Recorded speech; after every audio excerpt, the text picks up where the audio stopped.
Okay. All right, well, we are now live. Welcome, Kimle. I'm just going to play our intro and then we are going to go ahead and get started. Okay.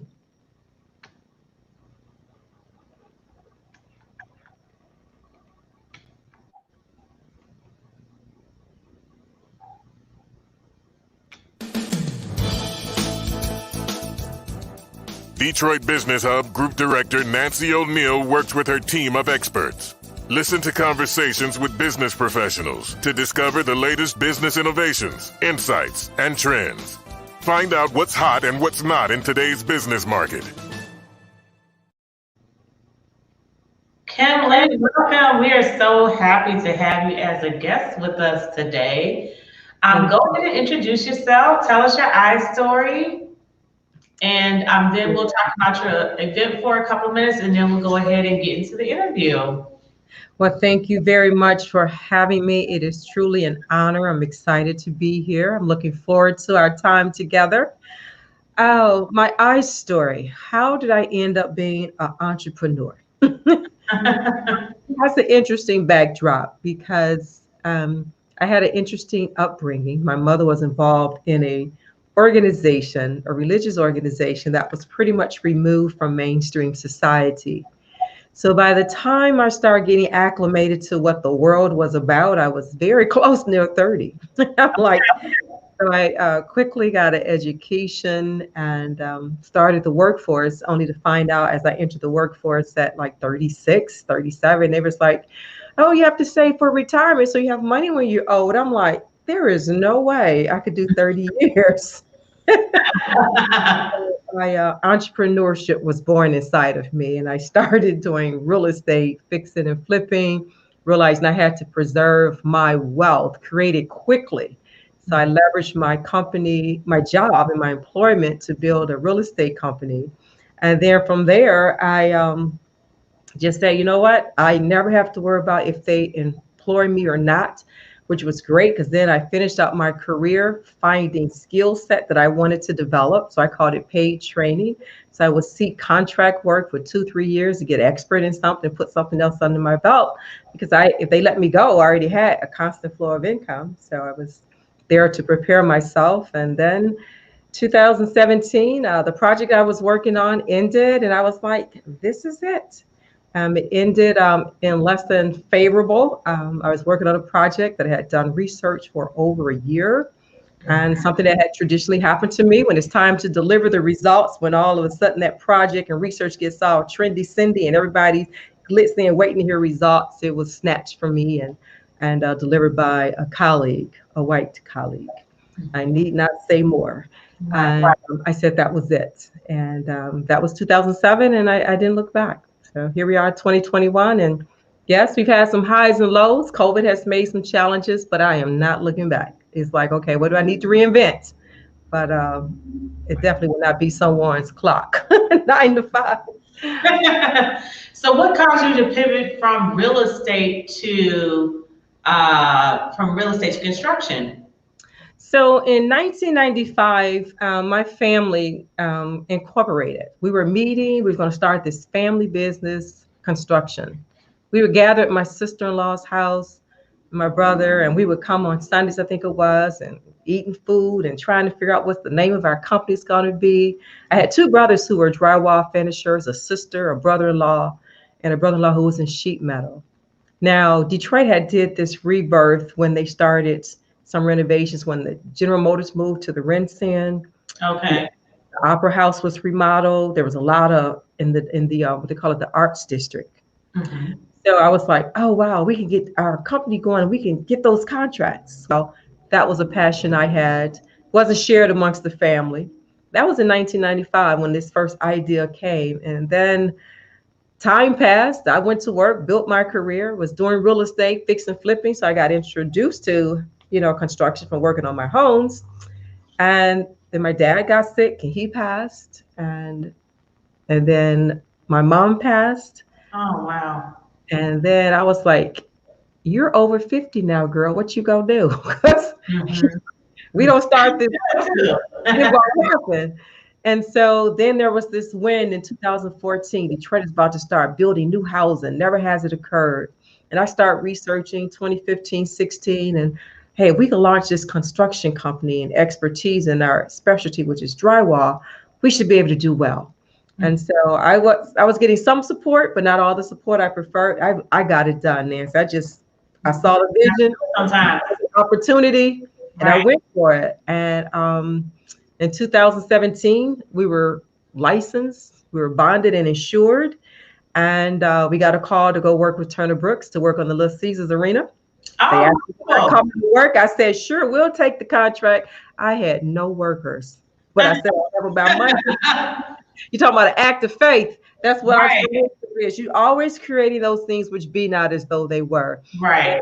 You would think we get used to God working it out, but we like, we just have this habit of love to seeing the end results. Right. I said yes. I've learned this mantra. I call it say yes to be blessed. You don't know how it's going to happen. Just say yes, because you want the experience. And it's not my job to worry about how I get that experience. Just state that's what I want. And so this guy called me. I said, I want to work on this project. I wanted to work on some of these iconic projects that were coming to Detroit. There was new housing being built, the Charms Place, Orleans Landings, the Little Caesars Arena, this whole district, Detroit. Right. And we got a call, and we partnered with Turner Brooks and helped them close out that project at the arena. And then that was 17, 2018. They said a big retailer, Foreman Mills, was opening on the west side of Detroit. I got a call. We went and helped develop that 50,000 square foot space. And then 2019, the Pistons decided to come join the Red Wings at the arena. They needed a training facility, and I was honored to be picked up by the Brinker team, who put me in a mentor protege program.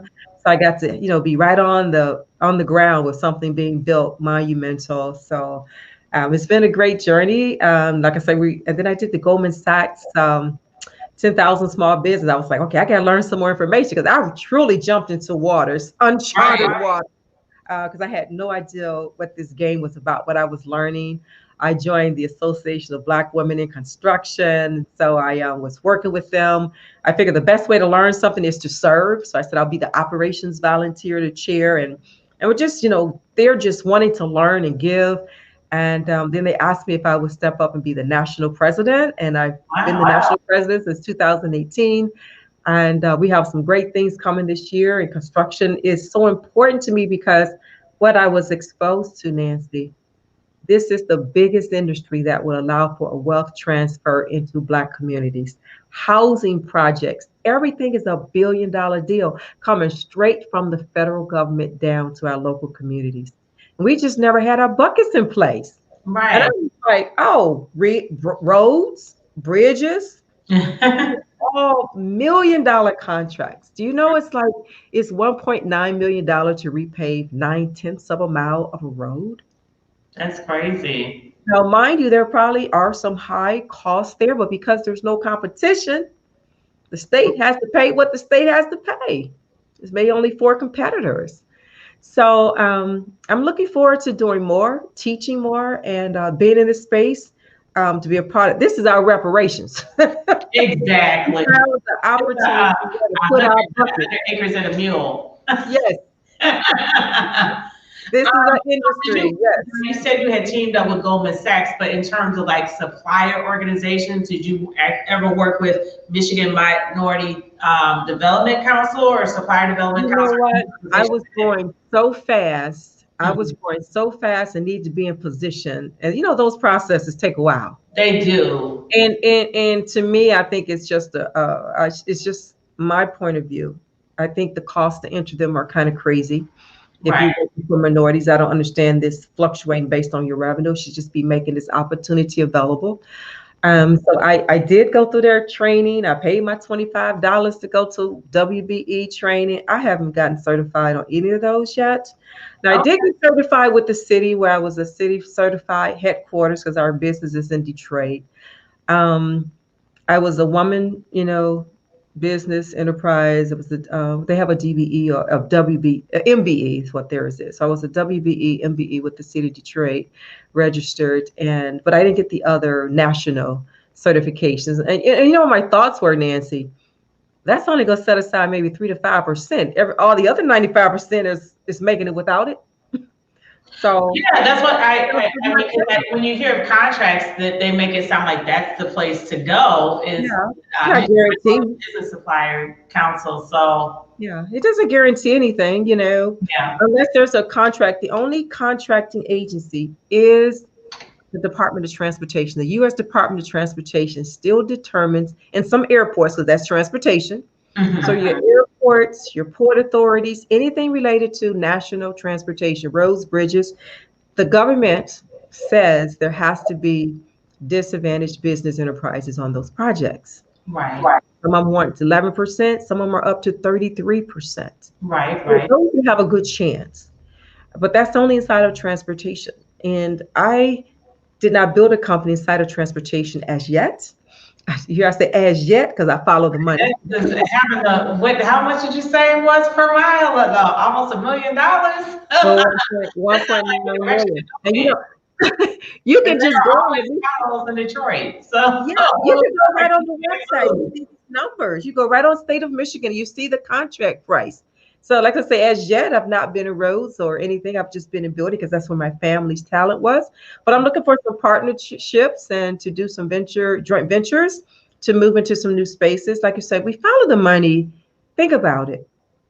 We know that women make massive impact. And as women are in this space of construction, Black women in this space of construction with these type of contracts, look who we will hire. People work with people they know, like, and trust. People will hire people that looks like them. We know this historically. This is nothing new. Right. We see Asians and Asians beauty supply. We see Chaldeans and Chaldean gas station. So we don't own enough to make the impact in our neighborhoods. All the other Asians cultures will come into our communities, but the money follows them. So if we can get African American women in this space, we can make massive impact. And now we can hire our returning citizens to wages around $16, $17, $20 an hour. We can hire our returning women who need to be reunited with their children and have housing. Heck, we could build housing. That affordable housing is millions of dollars, billions of dollars. And so that's what opened my eyes to construction. And like I say, I will be a part of this wealth transfer of educating and encouraging more women and businesses to come to this space. Wonderful. Yeah. Yeah. So you were here for our January event. You're actually part of the DBHG lecture series this year. We had Shannon Steele as our opening speaker, our debut speaker. You are up next, April 23rd. So tell us what you're going to be talking about. So of course, I'm going to be talking about real estate. Absolutely. I'm actually going to be talking brand among all of our speakers so far this year. So I know we talk about advocacy because you talk about funds coming back into the Black community and the fact that we have very low home ownership rates. So just speak a little bit about what you're going to be talking about. Yeah. So I'm going to talk about building an ecosystem, an ecosystem that creates wealth, collaborative wealth inside of an ecosystem that also solves our problems in our neighborhoods and communities. So it's becoming a wealthy solutionaire. We talk about being millionaires. How about becoming a wealthy solutionaire? I like that. The first time, did you coin that term? I did not coin that term. I have been a part of the women in the union who we held annual events called Women Creating Caring Communities. Okay. And we would talk about becoming solutionaires, but they just use like solutionaires to our communities. But you can't be a solutionaire to the community if you're not wealthy. Boom. Absolutely. Keep it real, right? You need to have bank. We have people get the bag. It's no good to get the bag if you keep it to yourself. Right. How becoming a wealthy solutionaire, a wealthy philanthropist. Your desire to meet a need will open doors that you have not even imagined were possible. Because now you're working on universal principle. We know give to receive, correct? Exactly. Yeah. The greatest of all is the servant of all, right? Right.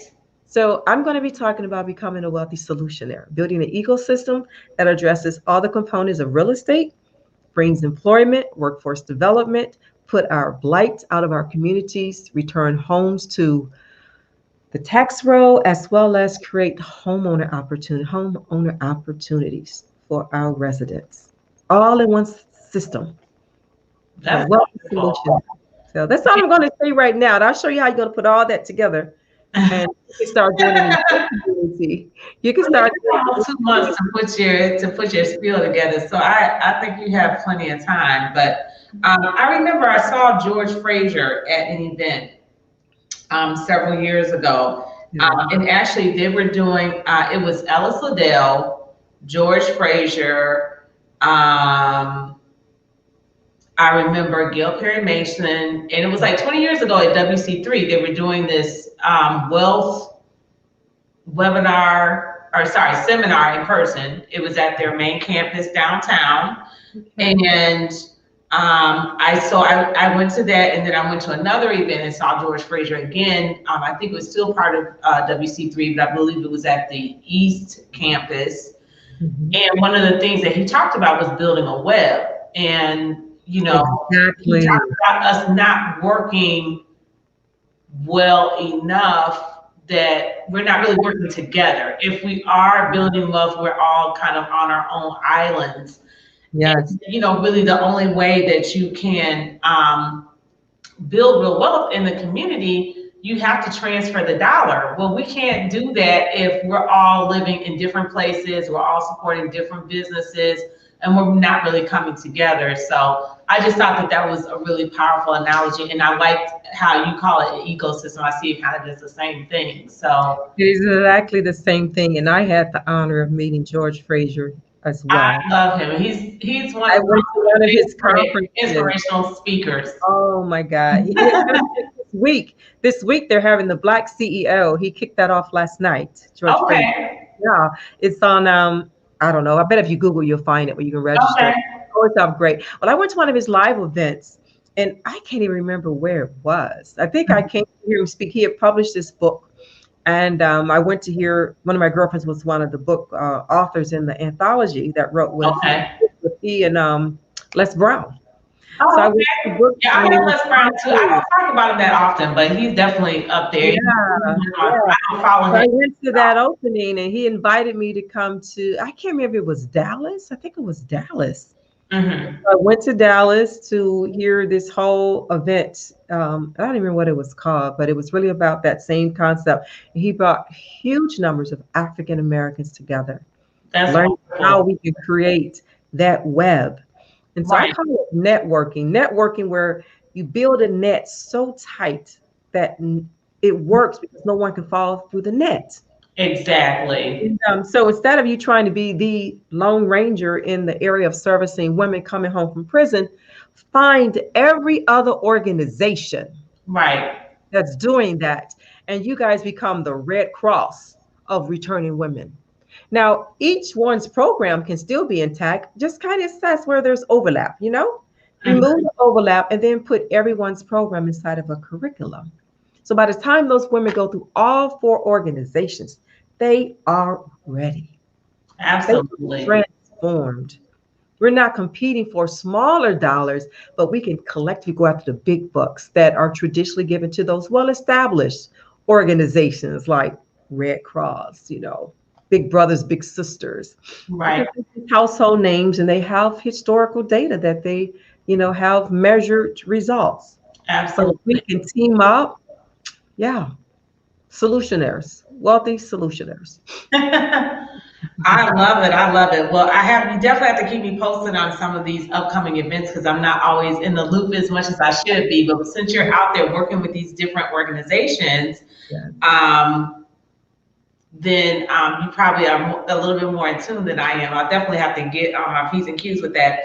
So tell us how you got involved in NABWIC, the Black Women in Construction, National Association of Black Women in Construction, correct? Am I saying it correct? That is correct. I'll tell you.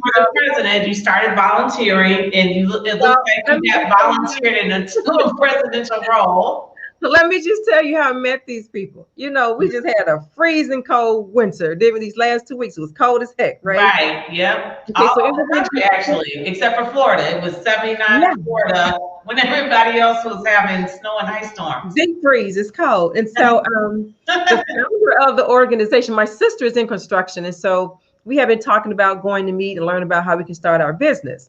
And so we were invited to this meeting to hear the founder of NABWIC, Ann McNeil, coming to Detroit, and Jason Cole wanted us to come meet her. Jason. Okay.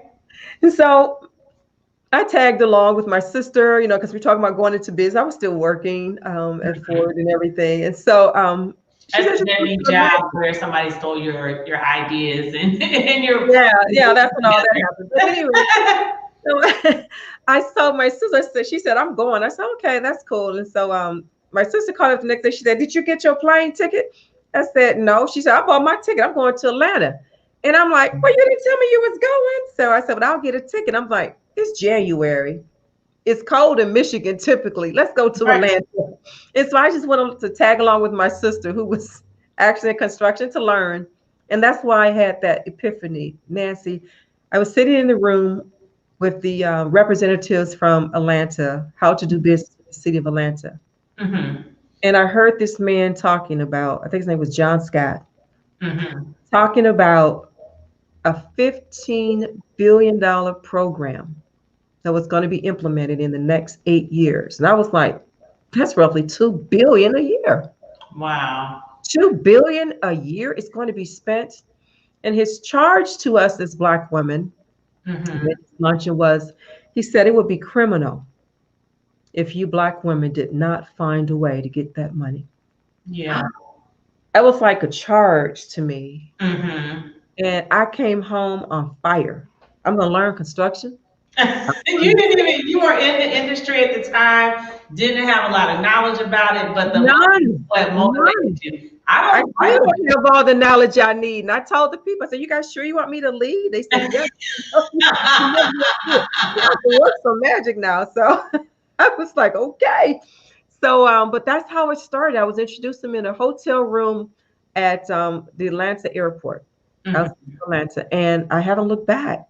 And since then, we went back in Atlanta 4 years later, halfway through the $15 billion mark. It's now $300 billion.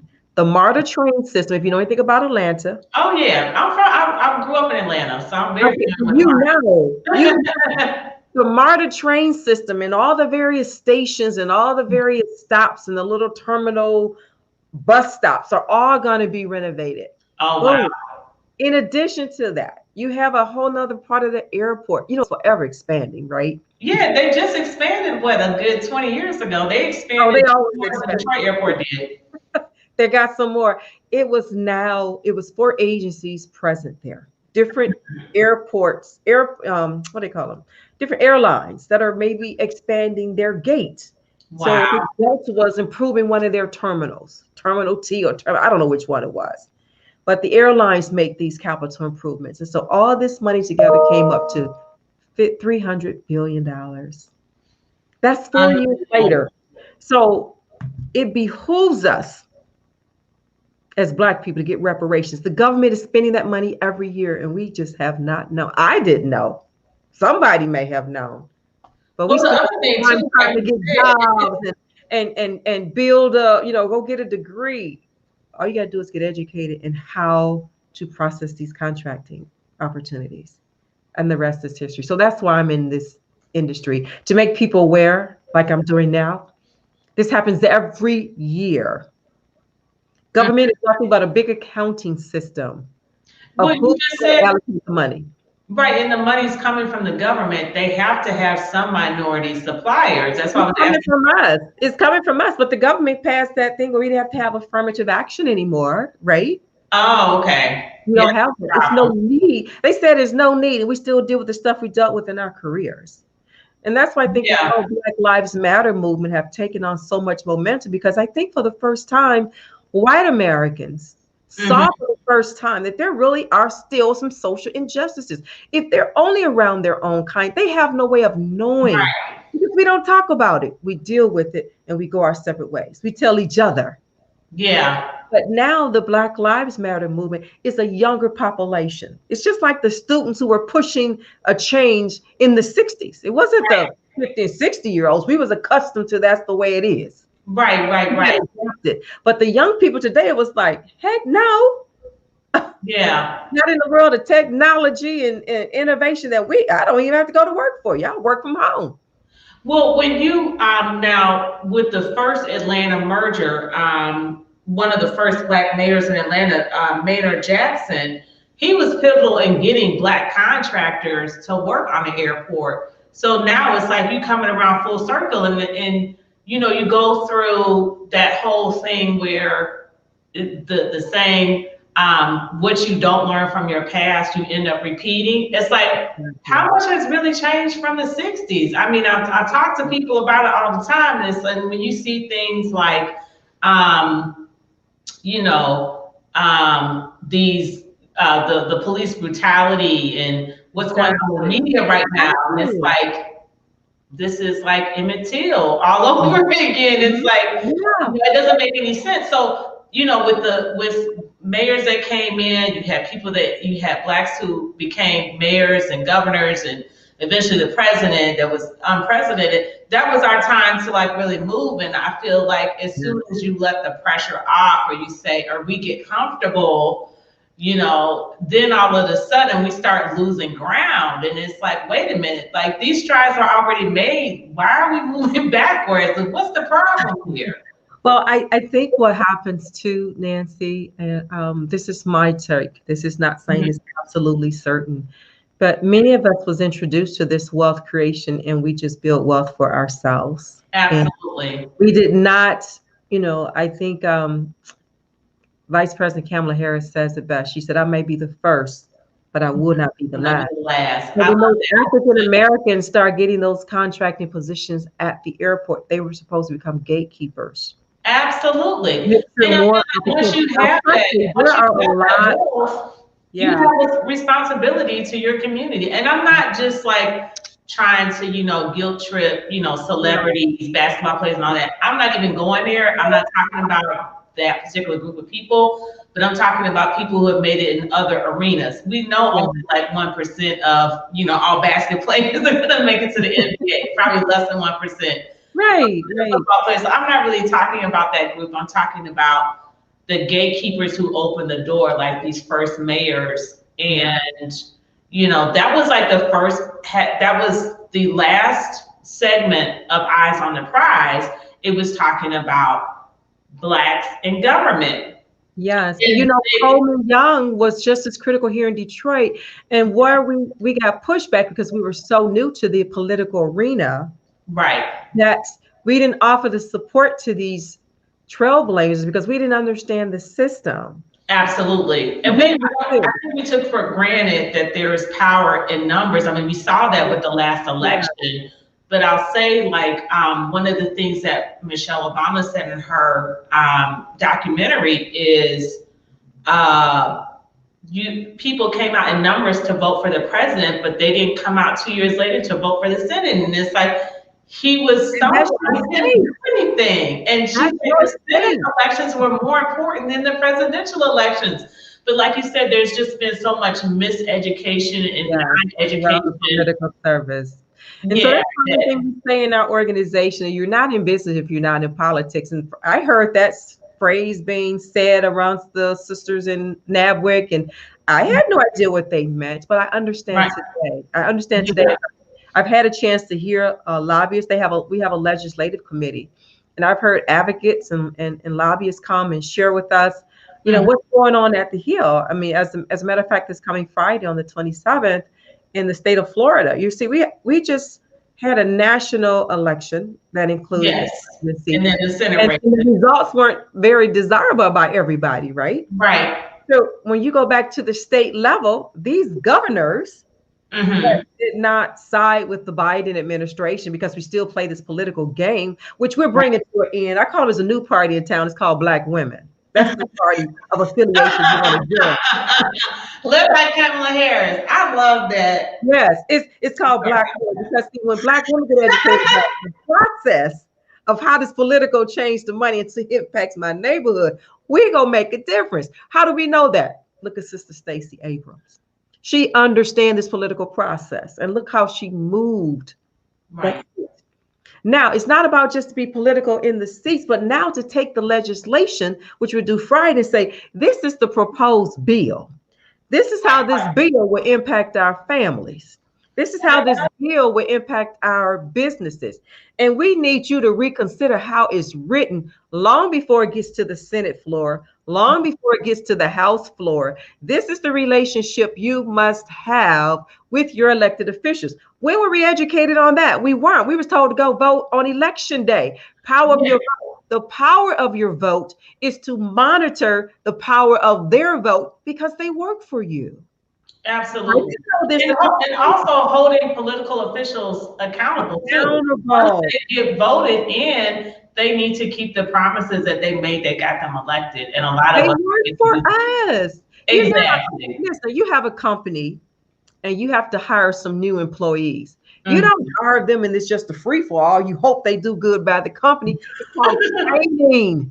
They go training. They have to work with a buddy to make sure they understand the systems and the operations. We have put our people in and they're like, let's see what they do. No, those are your employees. We didn't have this education. That's why I say the new party is Black women. So one of my side initiatives is the Diva Project, and our system is being rebuilt. Someone hacked our system and cracked. Oh, I'm so sorry. We call it the Power of 10. It's being developed. I just had to get resources in the midst of COVID, so it's taking a little longer. But just imagine, Nancy, in our city of Detroit, we have 7 districts, and most cities have some type of divisional lines for their city council, their aldermen, or whatever they call their local elected officials, is some kind of jurisdiction.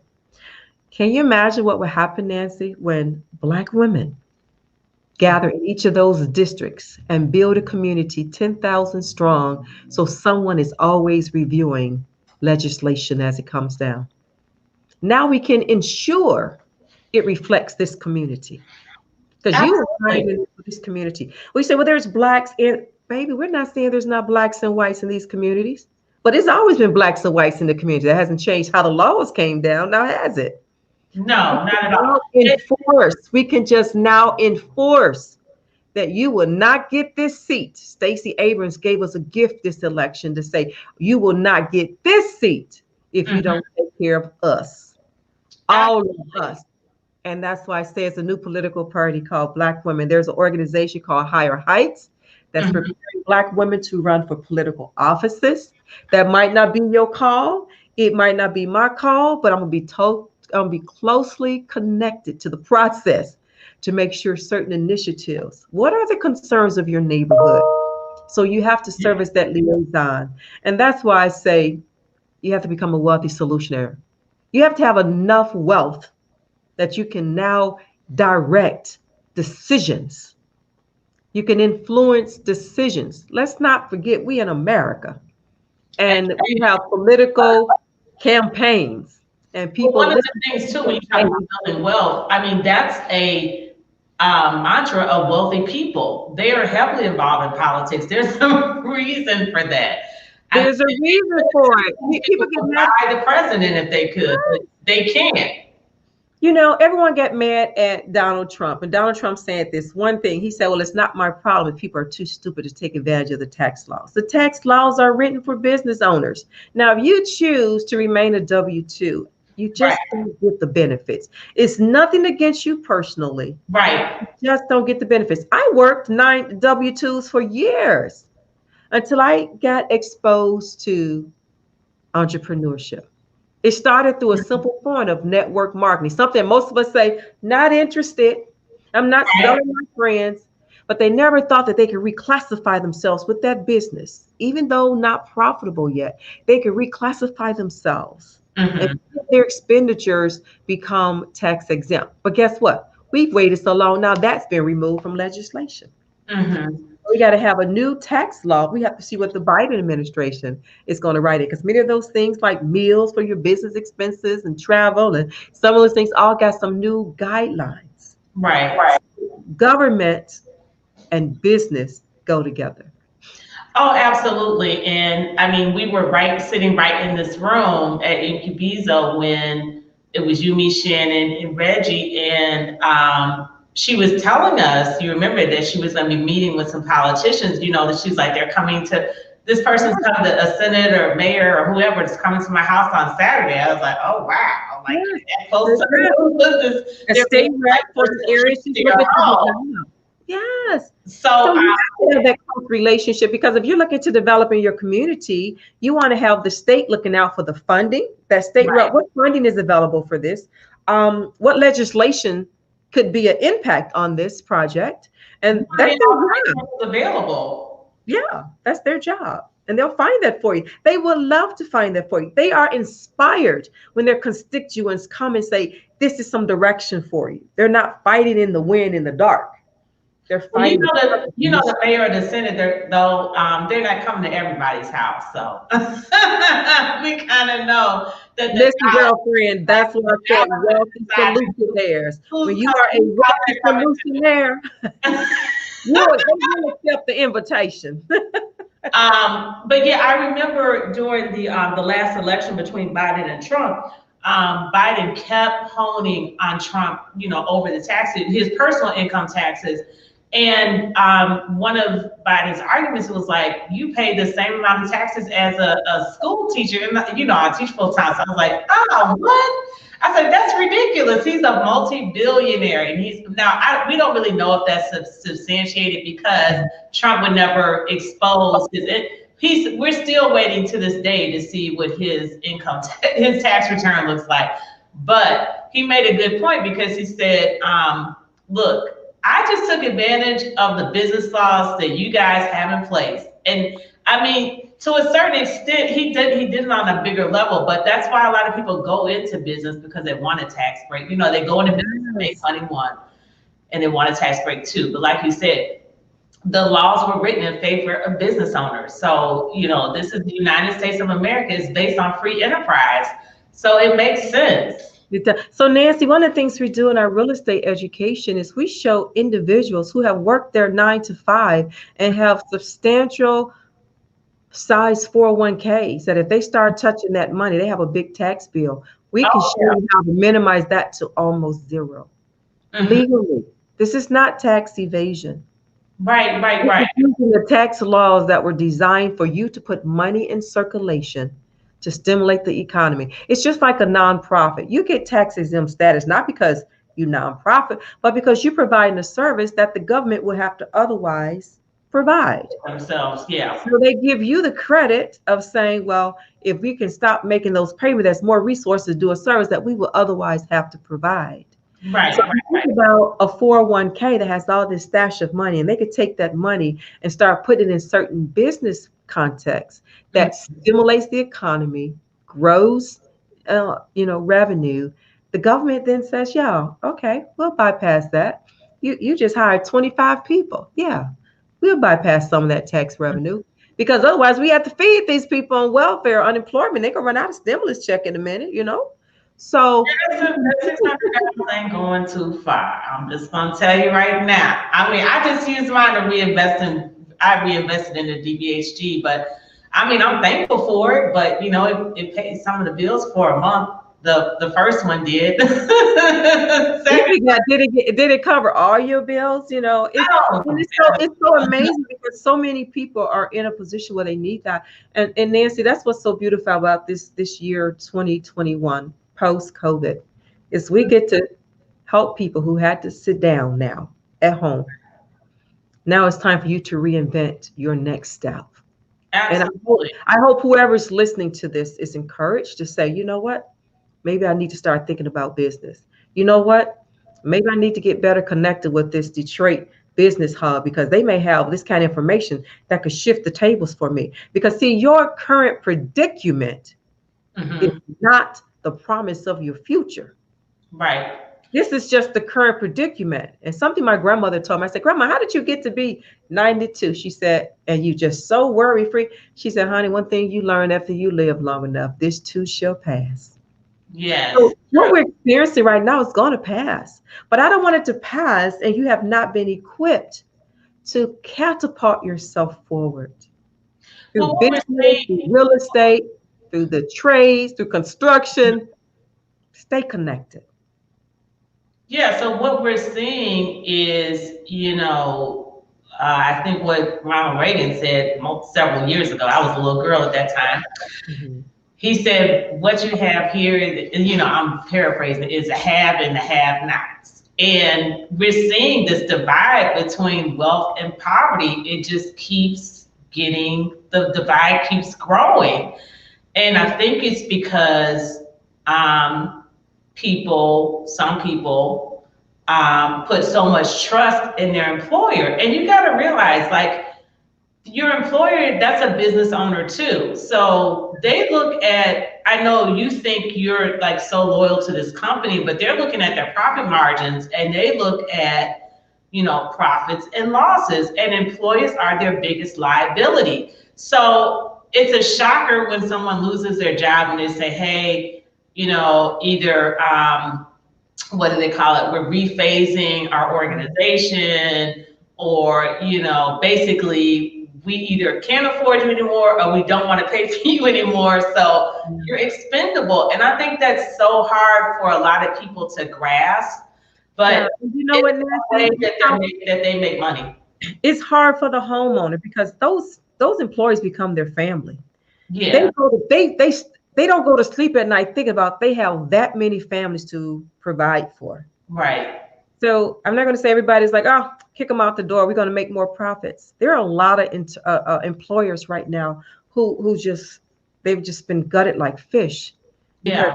To make a choice. They know how many families that's going to be impacted because they can't keep those business doors open. Yeah. And so I don't put everybody in the same classification. You know who you are as a business owner. But right. Those become an extension of who I provide for. I mean, my struggle is I provided for 28 people.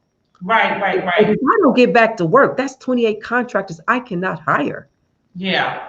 And so that's what bugs me at night. Somebody was like, well, why are you worried about your construction company? Because that was the first time I had an attachment to someone else's livelihood being Absolutely. a activity. And that was a different experience than just real estate revenue. And so, a lot of businesses are going through that space right now, and they're asking themselves, how do I get back on top? These PPP loans that was supposed to help. We know a lot of them went to the bigger firms. We didn't understand all the ins and outs. These people have legal teams that know how to find the laws and support their businesses. Many of us don't have legal teams, We just get somebody to review our contracts. They were created to help employees, but it's like, where's the support for the leases, the mortgages, the infrastructure of the company? I mean, you can't just paying employees. You still have a lot of other bills that you can't really. Lots of other bills that they're only going to allocate 40% to. So you can have all the workers show up, but you don't have the money to make the rent. You still got to bring revenue and money through the door. I'm just like, who came up with this? Who thought this thing? People feel like they didn't really think this through very much. So it's like, thank God, we're a home-based company. Once COVID hit, DBHG went totally online, and that was one of the nice things about us being brand new. We didn't have any employees to lay off. I mean, we were less than a year old, so that's January, COVID hit March. We couldn't apply for anything because we weren't old enough. We didn't really have enough skin in the game. But it just showed me I actually prefer to work on cash and carry. I didn't want to get into a whole lot of debt and have to pay that back. So we have one small Kiva loan, and we have that was paid through crowdfunding, and we have a really small line of credit through PayPal, and that's it. And everything else we just I just trust God somehow. I'm not sure. It's just what's going to work best for your business model, because in the space of real estate, I'm going to use all other people's money because I can leverage it. You know, if I try and use my 100, I mean, we do this in our classes when we teach. To use my money on a deal, I may only get a 6% return on my investment when this project we exit. But if I leverage it, that's less money up front, I can get almost 11.9, which is almost 12%. So I get twice as much money using less of my money. I get to double more of my money. So you look at it from, it's the business model. It is And a business it's model. education. You know, we were talking about education, and I know that Detroit Hub is going to be very instrumental in bringing business education and savviness. It's much bigger than you having a skill or talent and you're trying to, you know, exchange your product or service for cash. That's part of the business. But I'm a business strategist from profession. So I look at how do you strategize to be 3 times this big. You know, people ask me when I enrolled in Goldman Sachs, you had to be interviewed to get it. I had applied before. And so my company from one year to the next had 10x. That means it grew 10 times. So the first thing they asked me before even they asked me like, you know, thanks for coming to interview or we're looking, they said, we just have one question. I'm like, okay. And they said like, we want to know, are these numbers real? You're really I just want to know how you did it. I was like, yeah, that's real here. I ain't no need to be giving Uncle Sam some money on something like that. You know what I'm saying? Right. I found my taxes. You saw my tax return.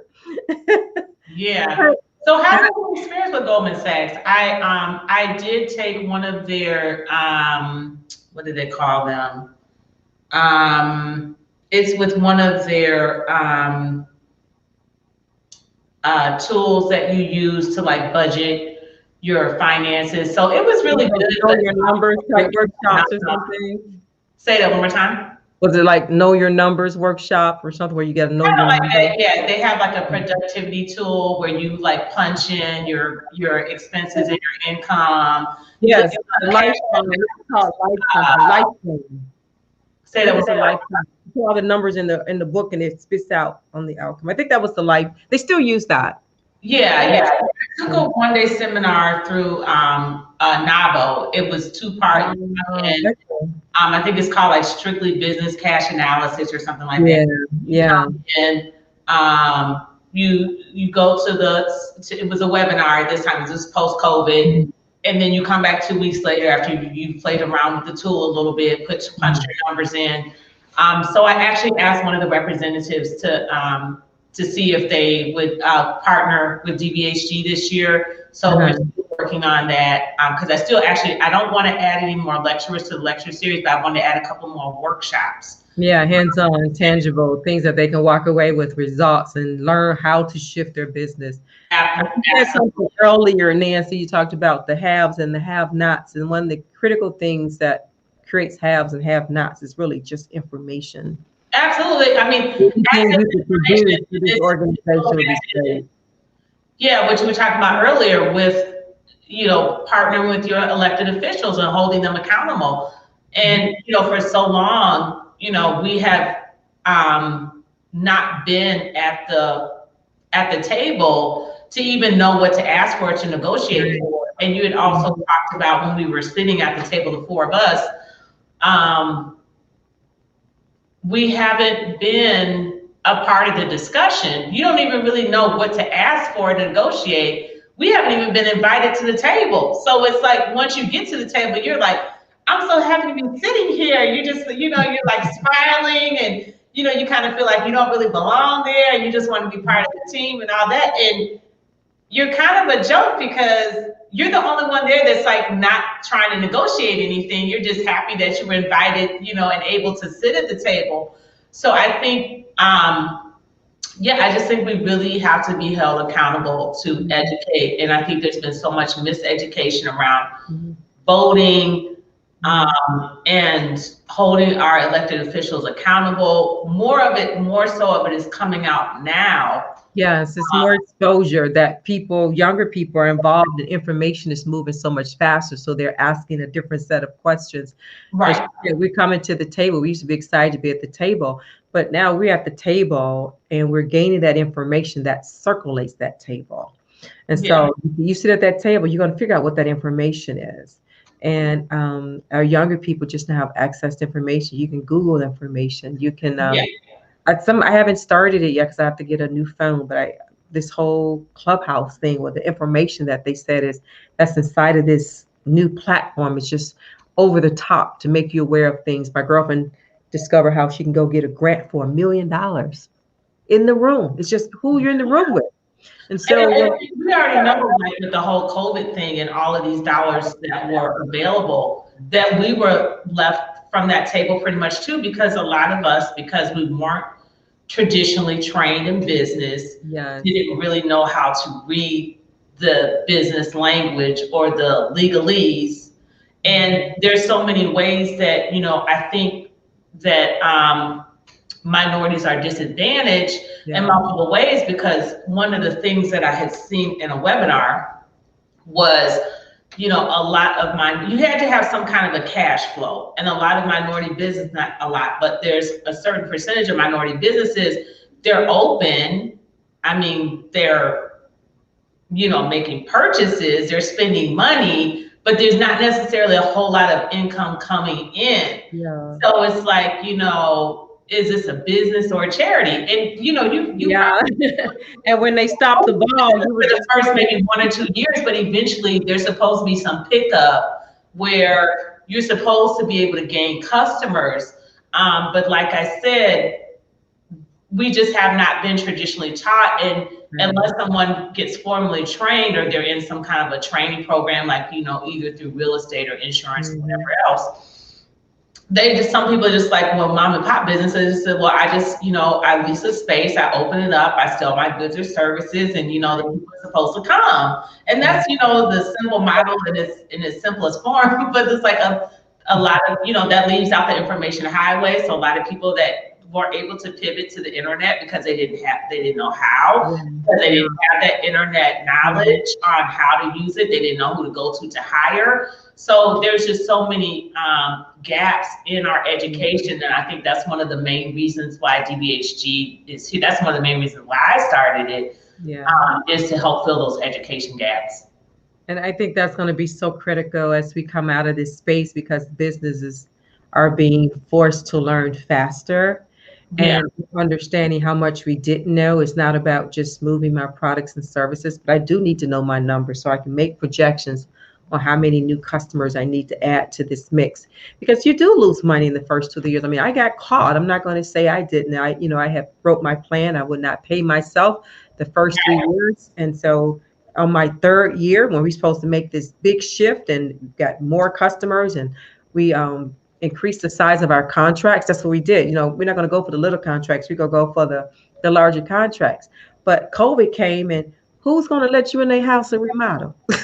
Right, exactly. And then, even when COVID hit, one of the things that we talked about in one of our teachable courses was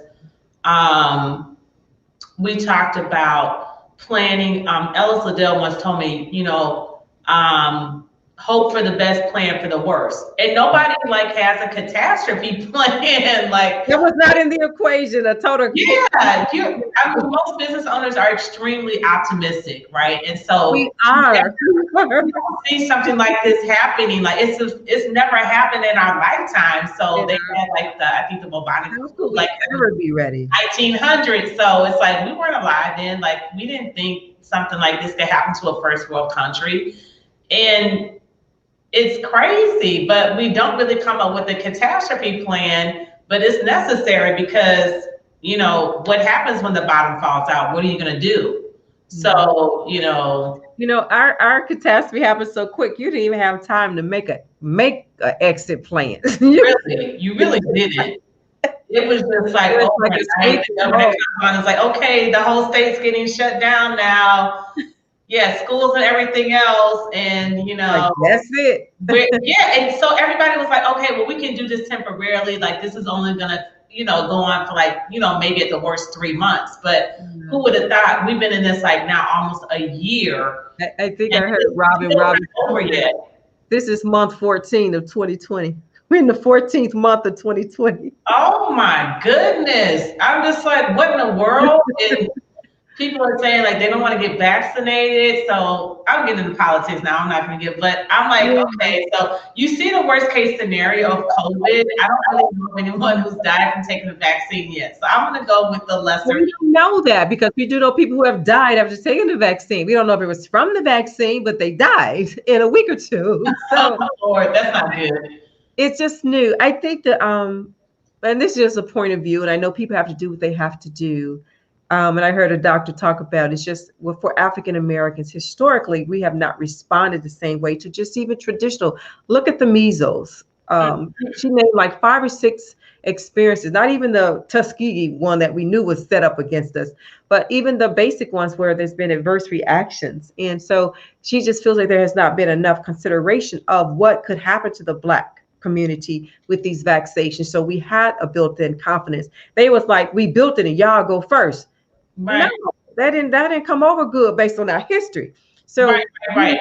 You did all of your test studies with only African Americans, we could feel more comfortable and we can meet some of those people. But to say you go first, and that just didn't make sense to me. You know, I've never known in the history of the African diaspora that we had this kind of credence that we want to be first. So we don't have a historical comfort level that you really want to make us a priority. Because historically, we can't even just go get food, bread, water, housing, education, all of these disparities, you know, police brutality, and all of a sudden we're first. That's hard to buy into. That's hard to buy into because we've never been first, and we've been fighting years to make us just side by side. We're not saying we just want an equal playing field. That was it. Level the playing field. And if you've never given us any room, all the stuff we deal with our commercial in our corporate careers as women and as men, we just don't have a history that somebody would really think, oh, we're gonna give y'all this break. No, not on the vaccine. Right. I'll tell you, how about on those contracts for the roads and the bridges? Give me a break there. On the next housing projects and contracts, give me a break there. You know, then I'll probably believe. But that's my point of view, people. Don't take this as the views of this show. That's Kimle Nailer's view. And I stand beside it. Well, it's so refreshing to, have this conversation with you. I got to know you a lot more. And the reason is I think you're giving a lot of people hope, because I think a lot of people are trying to see a way out and they don't really know how to do it. And frankly, based on my past and what I know on how to start a business, some people need turnaround money like right away. They need to see something in the next 30, 60, 90 days. So they don't really have time to, education is important, but they need to, I think when you're talking about the contracts, that's something tangible that people can see. Yeah. Okay, you can show people the path on how to get there. So I know this is not going to be the last time that we're going to meet. I love what you're doing with this. But you know, Nancy, we have things for everybody. We have something for everybody. I'm literally building this repertoire of opportunities, because I plan to come on. We did an all-day event. It's supposed to be 4 hours yesterday. I was working. I was attending it, and it ended up going to about 10 o'clock last night, from 10 in the morning, almost 10. And it was to empower people to understand this is your current predicament. We heard from a Black sister who said she was in the shelter with her mom. All they had was the one cot for the 3 kids and mama. Her mama looked her in the eyes and said, don't let this be a leader or a follower. Don't let this predicament predict your future. Absolutely. This is where our spiritual ancestry comes into play. And I'm not saying a religious, Christian, Buddhist, whatever that is. This is where you get to say, if I make a shift right now, and shift from moving from just thinking I'm a physical person with these limitations, and I dare to ask the greater force within me to show me what I need to know. See, this is a lot of folk going to be pushed into living by faith. But if you start building a relationship, I ask people, just take 5 minutes a day. If you're still working, take 5 minutes out of each hour and just welcome yourself home here. Feel you. Ask yourself what I really fear. What are the fears? What are the concerns? What are the doubts? Don't smile in everybody's face. It's all good and you're crushed when the door closes. Get right here. Right. Home. Everyone who's willing to take that challenge, Nancy, Mm-hmm. will find an inner voice that will tell them how to make a way out of no way. How do I know that, Nancy? I had no idea how I was going to do that contract. I had no idea how I was going to perform on that construction. I mean, that's a high visible contract that I said, yes, Nail Right's going to perform. I didn't even have workers, Nancy. When I said, yes, we'll get you some staff there. They wanted Right. 5, we covered a team of 5. I said, okay, on a Thursday for Monday. But you made a way. You made it work. Because inside of us, Yeah. ignite, and this will be talking over these next. I will help you ignite your intuitive knowing, so you really tap into your intelligence. Mm-hmm. There's an intelligence inside of you. That's the intelligence our ancestors tapped into when the slave master said, "You best build this house," and they tapped into it and they saw it and they built it. We have that at our disposal. So this is when we're shifting to not just what I've put in my brain, in my memory from this everyday world. I want to help you ignite your intuitive knowing that bursts intelligence, your divine intelligence. That's your hope post COVID. And that's your way that you'll come out of COVID and people will wonder and say, how in God's name did she get that contract and perform? Right. Intelligence. Yeah. That's good. But God's favor comes in handy too sometimes. So That is God's favor. absolutely. Where is he? He's in our hearts. We Because don't never come home. in the natural, it would make no sense that a black girl who had like a black woman who had zero experience in construction could walk in and walk out with $1 million contract. Well, it wasn't $1 million contract, but this is the beauty of it, Nancy. I made the desire. I said, Lord, I'm going to be a part of these iconic projects in Detroit. I didn't even put a proposals in. I literally got a phone call. That's I understand you got a team that you can bring. And I said, I sure can. right. Boom. And then what did I do? I allowed God, not a theory, Mm-hmm.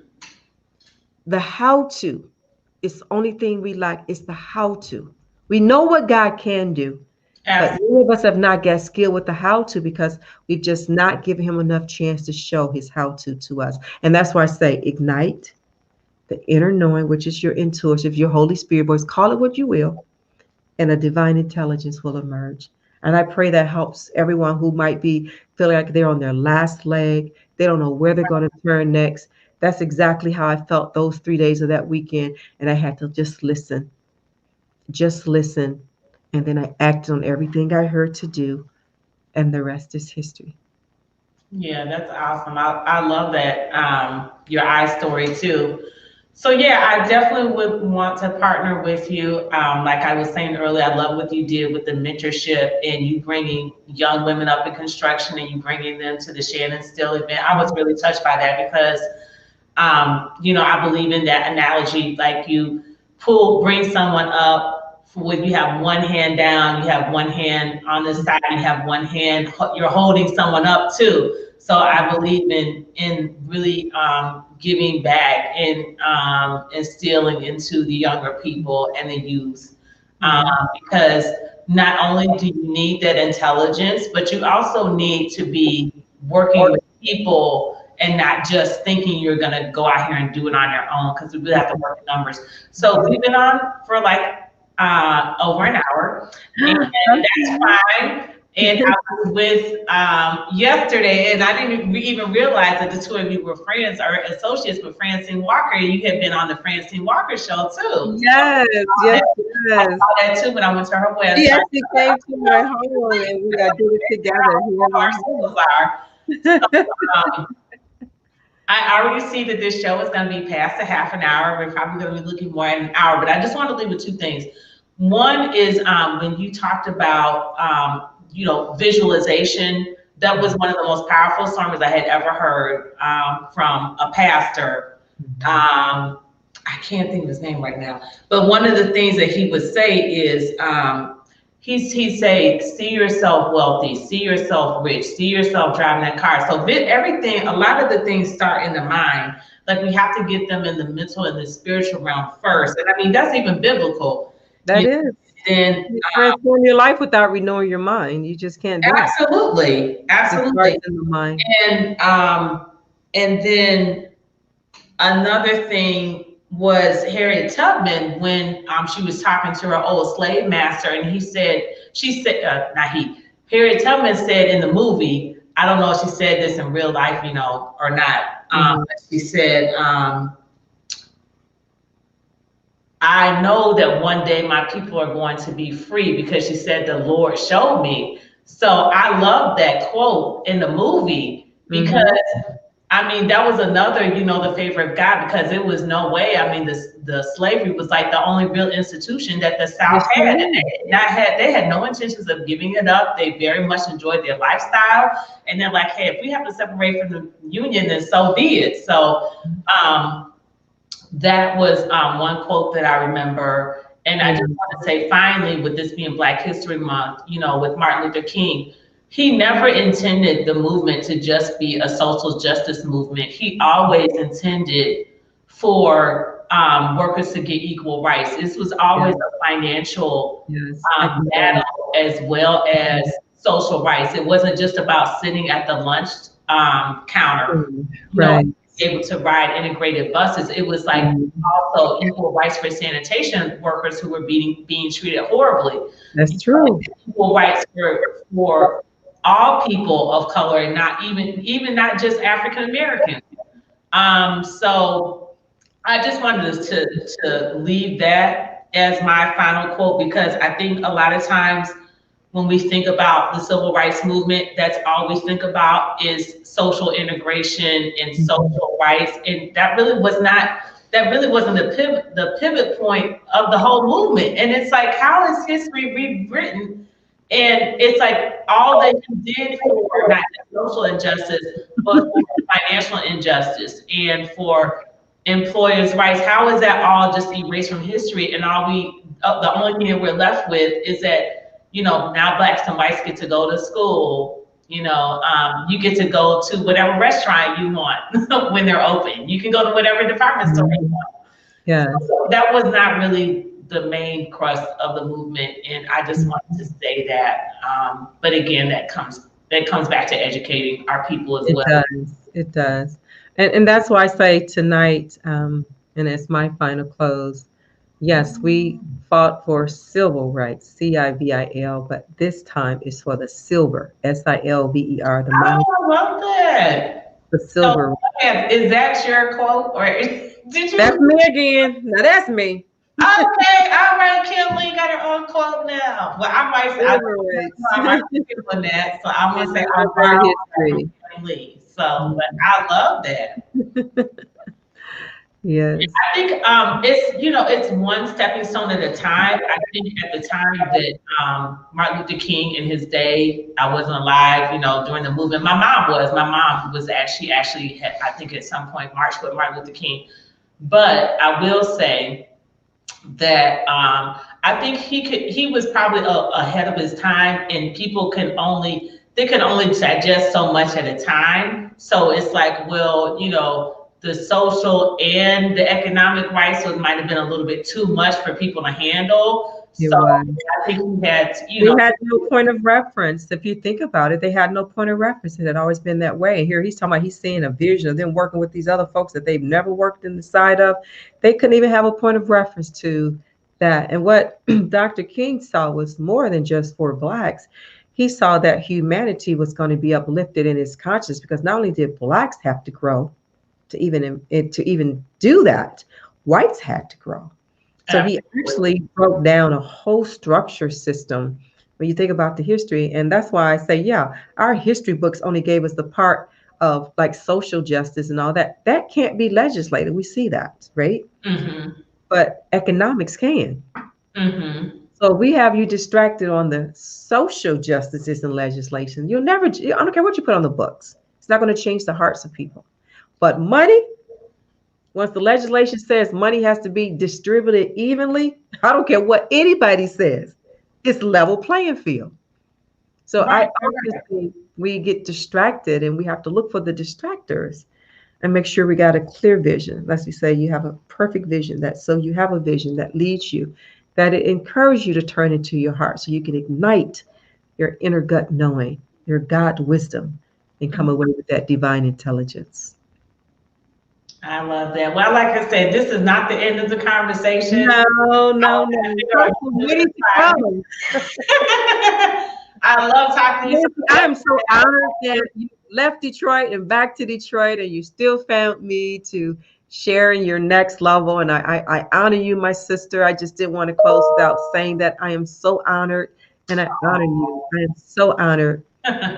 Yes. Well, thank you so much for coming and being a speaker for us for April. I'm honored as well that you would be a part of our DBHG lecture series.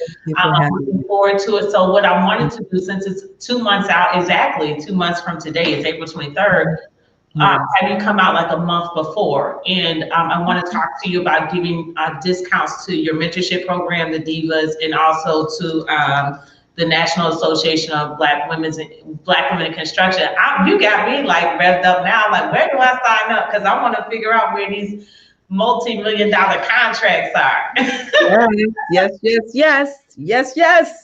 So yeah, I would like to be a part. And like you said, involved in some way. I'm not really sure how I can get involved, but we think about it, it's construction and construction-related services. All of us as business owners, we need that bookkeeping, we need that insurances, we need all those construction-related services for these businesses. So you don't have to be moving the structures or, lifting. Oh, yeah, I'm not going to be in a hard hat, but like I said, if I can help out in another aspect, I wrote a blog article years ago that talking about Barbie don't look right, no hard hat. So I'm not really signing up for the hard hat, but if I can help out in some other way, that's one job you do not have to worry about. I can push the paperwork or something with it, that's fine. Absolutely. I'm in the trenches with you guys. Yeah. We look forward to you joining us because we need the marketing services, the business skill development, especially as we come out of the field, the trades, they know how to put that in the package of a business. So you can definitely provide that ancillary service. Okay, sounds good. Well, you let me know. We'll have a one-off as we have. Okay. But yeah, let's do part 2 on March 23rd. So I'll go ahead and book you in March. Okay. Whatever that it needs to fall on a Tuesday or Thursday because that's when I tape it, Tuesdays and Thursdays live. Yeah, I think it will because the month of March is going to be the same dates like February, so it'll be a Tuesday. Okay, I can actually look at my calendar right now because I know we're both really busy, and then we have some people watching us live now, so they can actually know when you're going to be coming back. So let's say March 23rd is a Tuesday. Yeah. So yeah, let's shoot for March 23rd then. Okay. Thank you so much, Emily. Thank you for having me, sis. And we'll have part 2 of our discussion, maybe probably go into a little bit more detail on the event on April 23rd and give kind of more into details about what you're going to be talking about. Whet the appetite a little bit more. Closer to the date and more prepared on exactly how you're going to put all of this together, your ecosystem. So I'm looking forward to hearing that. Okay. All right. Okay. Thank you so much. Have a good evening. Have a good evening. Bye. Bye. We close with our outro.